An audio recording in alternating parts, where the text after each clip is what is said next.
ସବୁ ହବ ସେ ହାଇଦରଟା ରାଜି ହବ ନା କହିବ କି ହେଲା କଥା ବୁଝିଲି ବାବୁ ସେ ଶଳା ବର୍ତ୍ତମାନ କୋଉ ଇମୋସନ ରହୁଛି ମୁଁ କିଛି ବୁଝିପାରୁନି ଆମେ ଦି ଜଣ ବସି ଚାନ୍ଦିରେ ଗପ ସପ ହଉଥିଲୁ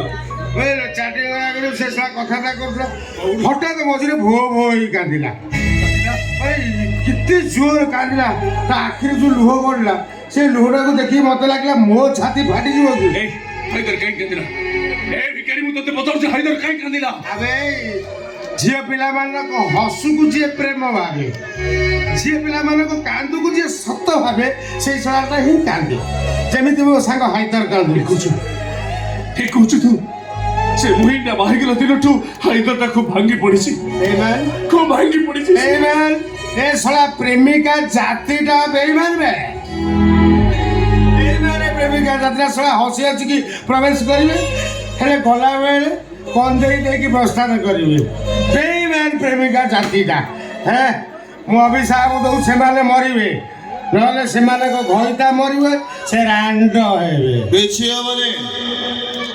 କିଛି ହବନି ମୋ ମୋହିନୀ କିଛି ହବନି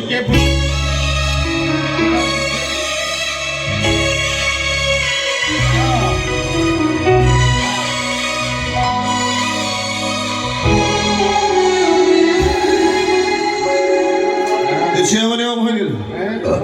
ମୋ ମୋହିନୀ ଭଲରେ ରହିବ ନା ତୋ ମୋହିନୀ ଟେନସନରେ ରହିବ କାହିଁକି ଏ ଶଳା ମୋହିନୀ ମିଶ୍ର ସ୍ୱାମୀ ସେ ଶଳା ଇନ୍ସପେକ୍ଟର ଲେଟ୍ ନାଇଟରେ କାହିଁ ଘରକୁ ଫେରୁବେ ସେ ତ ଘରକୁ ଆସୁଛି ଖାଉଛି ବହେ ଗିଳୁଛି ଶଳା ଶୋଉଛି ଗୋଟିଏ ବୋଲକରେ କି ତା ମାଇ ପୁଅ ସିଆଡେ ମୁହଁ କରି ଶୋଉଛି ଇଏ ଶଳା ଇଆଡେ ମୁହଁ କରି ଶୋଉଛି କାହିଁ ଶୋଉଛି ବେଇମାନ ସ୍ୱାର୍ଥପର ଝିଅ ସେଟା ତାର କଣ ଏଇ ସମୟରେ ବାହାଘର ଥିଲା ନାଇଁ ସାଙ୍ଗ ପୋଲିସ ବର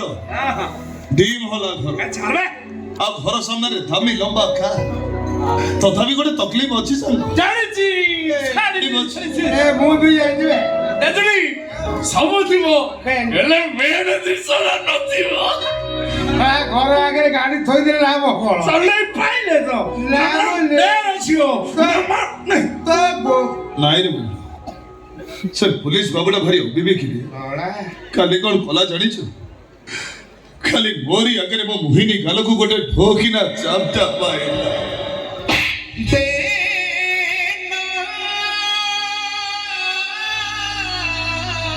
ଠିକ ଅଛି একদম ঠিক ଅଛି ସେ ନାଇଁ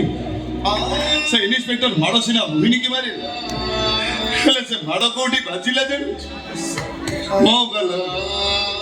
ସେ ଇନ୍ସପେକ୍ଟର ଖାଲି ମତେ ମାଇଲା ସାଙ୍ଗ ମତେ କାହିଁକି ତୁ କଣ ମୋହିନୀ ଗାଲ ପାଖରେ ତୋ ଗାଲକୁ ଯୋଡ଼ିକି ଛିଡା ହେଇଥିଲୁ ମୋ ମନଟା ମୋ ମୋହିନୀର ମନ ମନ ଆଜି ଅଲଗା ହେଇଯାଇଛି ଜଣି ହଉଛି ନା ରେ ଏ ବାବୁଲ ପ୍ରେମର